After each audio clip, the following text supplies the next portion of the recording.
आज हम जानेंगे। भेड़िया और सारस की कहानी। एक जंगल में एक दुष्ट और लालची भेड़िया रहता था। एक दिन उसने एक हिरण का शिकार किया। शिकार के बाद पर वो अपने लालच पर नियंत्रण नहीं रख पाया और जल्दी जल्दी उसे खाने लगा। इस जल्दीबाजी में एक हड्डी उसके गले में अटक गई। हड्डी अटक जाने पर वो बहुत परेशान हो गया। अब उससे न कुछ खाते बन रहा था, न ही पीते। उसने बहुत कोशिश की कि किसी तरह हड्डी उसके गले से निकल जाए, लेकिन सारी कोशिश बेकार गई। अंत में उसने किसी से सहायता लेने का विचार किया। वो सोचने लगा कि ऐसा कौन है जो उसके गले से हड्डी का टुकड़ा निकाल सकता है। कुछ देर सोचने पर उसे सारस का ध्यान आया। सारस की लंबी गर्दन और चोंच थी। वो उसके मुंह में अपनी चोंच घुसाकर आसानी से हड्डी निकाल सकता था। बिना देर किए भेड़िया सारस के पास पहुंचा और बोला, सारस भाई, मेरे गले में एक हड्डी अटक गई है।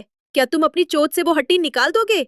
मैं तुम्हारा बहुत एहसानमंद रहूंगा और तुम्हें उचित इनाम भी दूंगा। सारस पहले तो भेड़िए के मुंह में अपनी चोंच डालने से डरा, लेकिन बाद में उसे भेड़िए पर दया आ गया और वो तैयार हो गया। भेड़िए मुंह खोलकर खड़ा हो गया और सारस ने उसमें अपनी चोंच डाल दी, लेकिन उसकी चोंच हड्डी तक नहीं पहुंच पाई। तब उसे अपनी आधी गर्दन भी भेड़िए के मुंह में घुसानी पड़ी। सारस की गर्दन मुंह में जाते ही लालची भेड़िए के मन में लालच जागने लगा।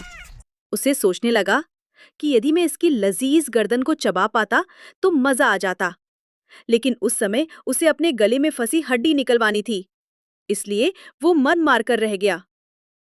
कुछ ही देर में सारस ने उसके गले से हड्डी निकाल दी। हड्डी निकलते ही भेड़िया जाने लगा। न उसने सारस को धन्यवाद दिया, न ही इनाम। सारस ने उसे रोककर कहा, मेरा इनाम कहाँ है? तुमने कहा था कि तुम इस काम के बदले मुझे इनाम दोगे।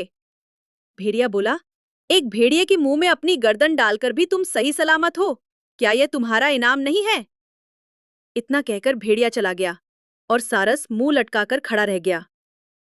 सीख: लालची और दुष्ट व्यक्ति से कभी कृतज्ञता या पुरस्कार की अपेक्षा नहीं करनी चाहिए।